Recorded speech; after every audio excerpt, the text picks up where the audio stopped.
The question that is asked is, what is the nature of existence?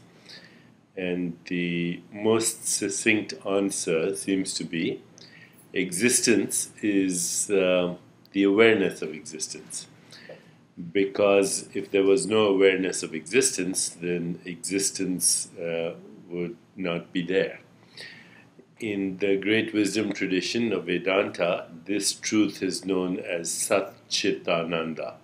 Sat means the eternal truth, Chit, pure consciousness, and Ananda literally means bliss. So the nature of existence is that it is eternal truth.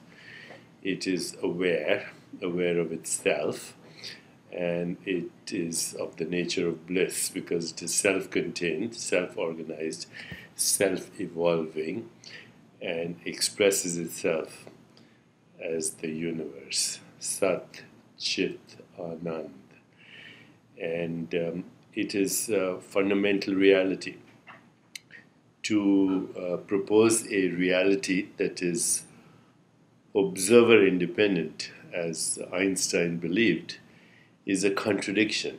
In this particular case, Einstein, who called himself a realist, was actually proven to be wrong, because to propose an observer independent reality is a contradiction in itself.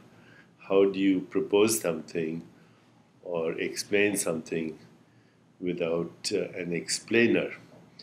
Observer and observed are inextricably woven into the ground of existence, which is Sat Chit Anand, eternal truth, pure consciousness, and bliss.